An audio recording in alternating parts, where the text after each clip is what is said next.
नमस्कार, बहुत स्वागत है आपका ढाई कड्डा में। मैं हूं रीनू। सबसे पहले बात दिल्ली में बीजेपी कोर ग्रुप की हुई बैठक, जहां एमपी की सभी 29 सीटों पर मंथन हुआ। अमित शाह, जेपी नड्डा से नामों पर चर्चा हुई।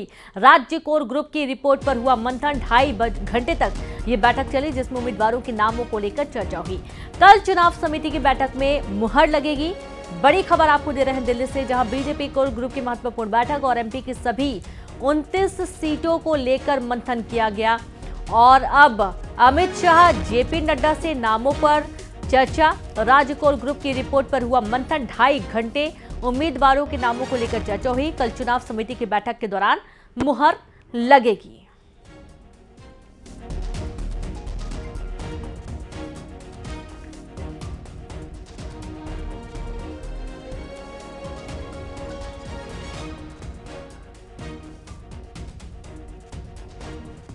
मुख्यमंत्री मोहन यादव हैं और ये बैठक चल रही थी, खत्म हो गई है। आज जो दावेदार हैं उनके नामों पर फैसला किया गया है और कल केंद्रीय चुनाव समिति की बैठक है, उसमें अंतिम मोहर लगेगी।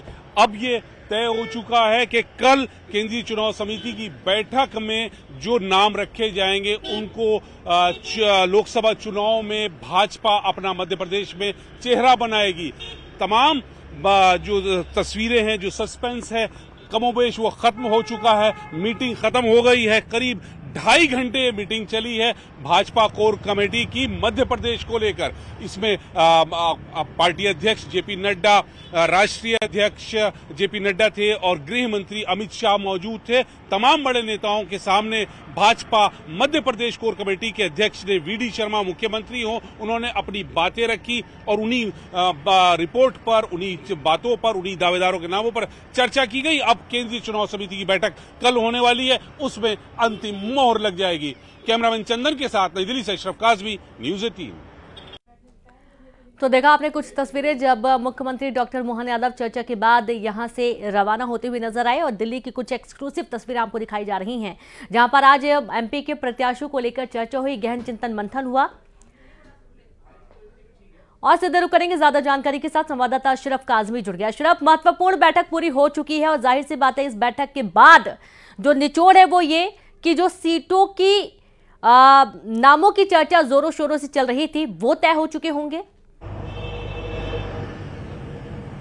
हाँ बिल्कुल, देखिए सस्पेंस करीब करीब खत्म हो चुका है। जो बीजेपी कोर कमेटी की आज जो बैठक हुई है, इस बैठक में सभी सीटों पर नामों पर अंतिम फैसला ले लिया गया है। हालांकि कल केंद्रीय चुनाव समिति की बैठक है, उन नामों पर एक बार फिर प्रधानमंत्री की अध्यक्षता में इस बैठक में चर्चा की जाएगी और अंतिम मोहर लगा दी जाएगी। और उसके बाद उम्मीद की जा रही है कि अगले 1 या 2 दिन, यानी 1 मार्च या 2 मार्च के आसपास चुनाव उम्मीदवारों की सूची जारी कर दी जाएगी। सस्पेंस खत्म हो जाएगा। मध्य प्रदेश से कौन कौन उम्मीदवार होंगे, सबकी लिस्ट 1-2 दिन में, यानी 1 या 2 मार्च को आ सकती है कल की चुनाव समिति की बैठक में। आज की जो चुनाव कोर ग्रुप की बैठक हुई है, इसमें करीब 2.5 घंटे तक एक सीट पर अमित शाह और जेपी नड्डा ने चर्चा की है राज्य के नेताओं के साथ। इसमें मुख्यमंत्री भी थे, कैलाश विजयवर्गीय भी थे, प्रदेश अध्यक्ष वीडी शर्मा भी थे, विधानसभा अध्यक्ष नरेंद्र सिंह तोमर भी थे, ज्योतिरादित्य सिंधिया थे, तमाम राज्य के जो बड़े नेता थे वो सब मौजूद थे। सबसे पूछा गया कि इस उम्मीदवार की क्या अच्छाई है, क्या कमी है, तो सभी ने अपनी माना जाए कि अब जल्द ही नामों का ऐलान भी हो जाएगा। जो सस्पेंस था वो खत्म होने वाला है। अशरफ, बहुत शुक्रिया आपका तमाम जानकारी साझा करने के लिए।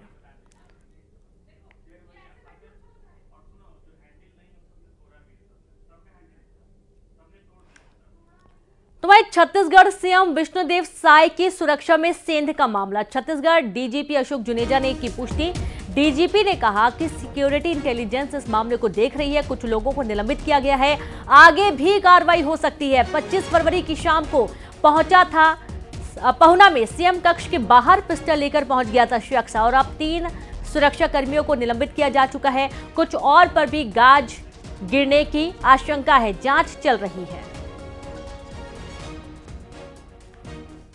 डीजी अशोक जुनेजा सर, एक घटना हुआ है आज, वो क्या था और क्या एक्शंस लिए गए हैं? उसमें एडीजी गुप्त वार्ता ने काफी अच्छा एक्शन लिया है, जो गलती कुनिंदा अधिकारियों के खिलाफ, और आगे ऐसी घटना की पुनरावृत्ति ना हो, इसको इंश्योर करेंगे। सर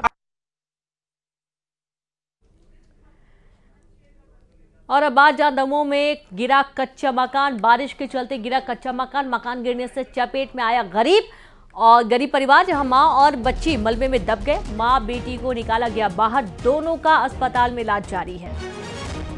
तो दमोह में कच्चा मकान गिरा, बारिश के चलते कच्चा मकान गिरने की बात सामने आई है। मकान गिरने से गरीब परिवार इसकी चपेट में आ गया। मां और बच्ची मलबे में दब गए, मां बेटी को बाहर निकाला गया, दोनों का अस्पताल में इलाज जारी है। शाम को पानी गिरने के बाद बादल तड़को बहुत जोर से, तो बादल तड़को दमच में भीट गिरी, तो हम और हमारी मोरी दब गए थे। हमें कुछ पता ही नहीं, तो चिल्लाया रहा तूने कुछ। वहीं जबलपुर में बारिश से फसलों को नुकसान हुआ। महाकौशल में बारिश और ओलावृष्टि, चना और मटर की फसल खराब हो गई। आप देखिए कि बारिश की वजह से किसानों को भारी नुकसान उठाना पड़ रहा है। जहां जबलपुर का पूरा मामला, बारिश हुई और बारिश की वजह से फसलों को भारी नुकसान। महाकौशल में बारिश और ओलावृष्टि हुई, चना और मटर की फसल खराब हो गई।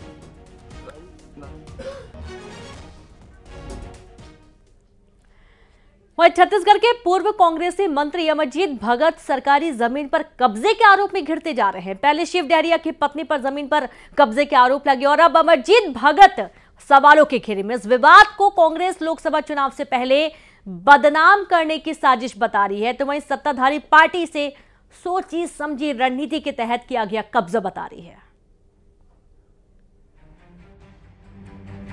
चुनावी साल में छत्तीसगढ़ के कई कांग्रेसी नेताओं की मुसीबत बढ़ती नजर आ रही है। ताजा मामले में पूर्व मंत्री अमरजीत भगत से जुड़ा मामला सामने आया, जो जमीन कब्जाने के विवाद में फंसते नजर आ रहे हैं। अमरजीत भगत पर करीब 4 एकड़ जमीन पर कब्जा करने और उस पर अपना सरकारी कार्यालय बनवाने का आरोप लगा है। इस पर पूर्व मंत्री की सफाई भी आई है।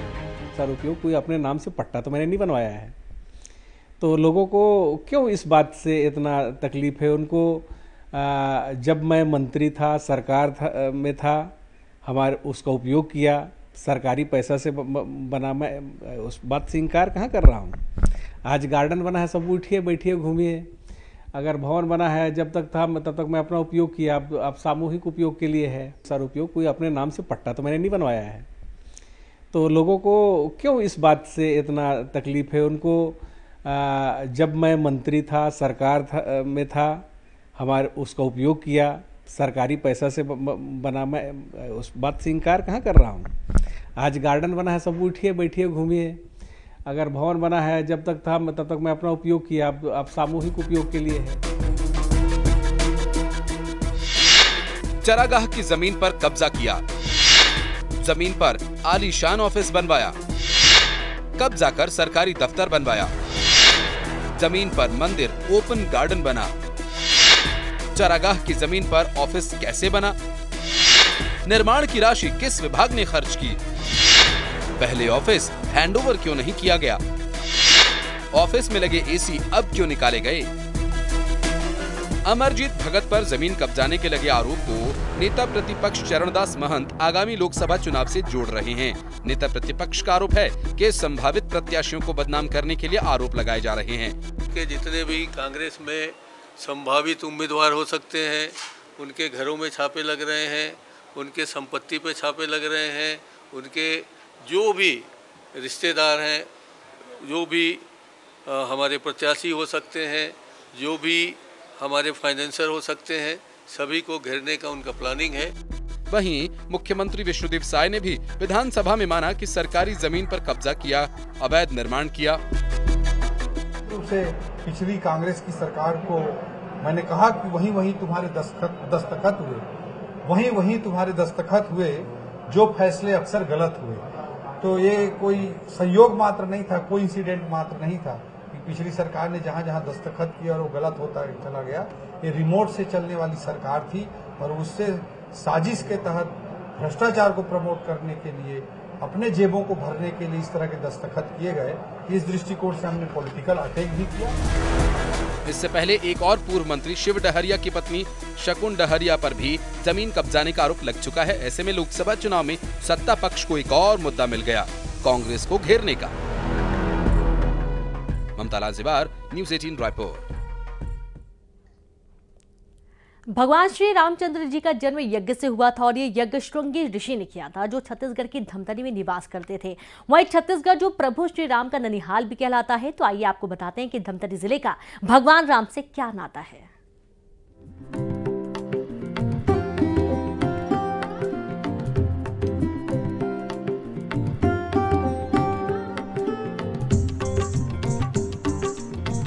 रामायण काल का कौशल प्रदेश यानी आज का छत्तीसगढ़, इसी राज्य की राजधानी रायपुर से दक्षिण दिशा में 160 किलोमीटर दूर धमतरी जिले में बसा है ग्राम पंचायत सिहावा, जो कि महेंद्रगिरी पर्वत के नीचे और महानदी के तट पर है। यहाँ पर ऊंचे पहाड़ पर एक मंदिर और आश्रम है। पर्वत को बोलचाल में श्रृंगी ऋषि पर्वत कहा जाता है। पहले ये वीरान था, लेकिन यहाँ अब चहल पहल नजर आती है। कारण ये कि 2017 में स्थानीय वेदाचार्यों ने 21 जनवरी को यहाँ श्रृंगी ऋषि की प्रतिष्ठापना की। क्या यहाँ पर श्रृंगी ऋषि जी का नाम क्यों है, क्या रिश्ता है इस पर्वत का उनसे? बाबा जी का तपो स्थल है ये, यहीं पैदा हुए थे बाबा जी, और छत्तीसगढ़ को भूतल को बहुत ज्यादा सुसज्जित किया है। इन्हीं के द्वारा महानदी प्रकट हुआ है, इसलिए बहुत तपो स्थल है बाबा जी का, इसलिए प्रसिद्धि प्राप्त है इनको बाबा जी को। बाबा जी में दो क्वालिटी हैं, दो रिसर्चक बहुत बड़े दाता हैं ये, एक पुत्रष्टि का और एक वृष्टि का। इसमें दो फायदे हैं बाबा जी के कर कमलों के द्वारा, बाबा जी का आशीर्वाद से। यज्ञ भी होता है इनके माध्यम से, और यहाँ जो भी कोई अगर आगंतुक आता है पति और पत्नी दाम्पत्य जीवन लेकर के, तो संतान की प्राप्ति अवश्य होता है, निसंतान को संतान अवश्य होता है। आज सिहावा का श्रृंगी ऋषि पर्वत फिर से प्रासंगिक हो गया। दरअसल भगवान श्री राम जी का श्रृंगी ऋषि से सीधा नाता था। रामचरितमानस के बालकांड में उल्लेख है कि उस युग में श्रृंगी ऋषि ने ही अपनी तपस्या से पुत्र येष्टि मंत्र सिद्ध किया था। उन्होंने यज्ञ किया और उससे प्राप्त खीर को राजा दशरथ की तीनों रानियों को खिलाया। इसके बाद ही भगवान राम, भरत, लक्ष्मण और शत्रुघ्न का जन्म हुआ। श्रृंगी ऋषि जो सिंह है, केवल माने हिरणी के गर्भ से जन्म लेकर के ही सिंह प्राप्त हुए, उनकर से श्रृंगी ऋषि नाम पड़ा है। और यहीं से फिर माने तपस्या स्थल श्रृंगी ऋषि के है। यहीं तपस्या करते करते मैंने यहाँ से फिर मैंने अयोध्या गए थे। अयोध्या में जा करके जो अप्सरा हैं शांता मातेश्वरी और कन्या है, वहाँ करके लेवा करके फिर अयोध्या ले गए। धार्मिक ग्रंथों के अनुसार श्रृंगी ऋषि का जन्म हिरणी के गर्भ से हुआ। उनके माथे पर सिंह था और इसी कारण उनका नाम श्रृंगी पड़ा। वे महर्षि विभांडक के पुत्र और कश्यप ऋषि के पौत्र थे। कथाओं में प्रसंग आता है कि एक बार जब विभांडक ऋषि तपस्या कर रहे थे, तब अप्सरा हिरणी का रूप लेकर उनके करीब चली गई और फिर इसी हिरणी के गर्भ से श्रृंगी ऋषि का जन्म हुआ। सिहावा के श्रृंगी ऋषि पर्वत पर माता शांता का छोटा सा मंदिर भी है। राजा दशरथ ने पुत्र येष्टि यज्ञ के बाद श्रृंगी ऋषि को श्रेष्ठ दक्षिणा के रूप में अपनी बेटी शांता को दिया था और इसी कारण श्रृंगी ऋषि के आश्रम के पास माता शांता का मंदिर बनाया गया है। पुत्रष्टि यज्ञ तो हो गए, पूर्ण हो गए। फिर दान में दक्षिणा श्रेष्ठ दान का दान है कह करके राजा दशरथ है तब वशिष्ठ पूछे, तो कहे कि मैंने जो कन्या श्रृंगी ऋषि को लेने के लिए गई थी, उसी कन्या को मैंने श्रृंगी ऋषि को दान कीजिए। तो कन्या दान करके फिर मैंने राजा दशरथ प्रेम सहित मैंने उसको विदा किए। छत्तीसगढ़ को अगर भूतल को सुंदर अगर किया है वृष्टि के दाता, तो यहीं से महानदी का प्रकट हुआ है। और आपके नीचे जो दिखता है सुरंग नुमा, वहीं से जल जो है, कमंडल का जल जो है बाबा जी का नीचे गिरा था, वो आगे पूर्व दिशा की ओर बहा था। बाबा जी की नींद खुला होगा, आवाज दिए, ए गंगे महानदी, उधर जाओगे सम्मान नहीं आपका, पुनः रिटर्न हो जाओ आप। तो पूरे भूतल को, छत्तीसगढ़ को प्रभावित करते हुए सीधा बंगाल की खाड़ी में जाकर श्रृंगी ऋषि पर्वत से ही छत्तीसगढ़ की जीवनदायिनी महानदी का उद्गम माना गया है। पर्वत पर छोटा कुंड है जो कभी नहीं सूखता। कहा जाता है कि महानदी यहाँ से निकलकर आज के गरियाबंद की तरफ बढ़ रही थी, तब श्रृंगी ऋषि ने महानदी से अनुरोध किया कि जिस दिशा में आप जा रही हैं वहां आपका सम्मान नहीं होगा। तब महानदी ने अपना रुख मोड़ा और धमतरी राजिम की तरफ बढ़ चली। कहा जाता है कि वनवास के समय भगवान राम लंबे समय तक महेंद्रगिरी पर्वत के आसपास रहे। छत्तीसगढ़ सरकार ने इस इलाके को राम वन गमन परिपथ में शामिल किया है। अभिषेक पांडे, न्यूज़ 18, धमतरी। एक छोटा सा ब्रेक, जल्द लौटेंगे।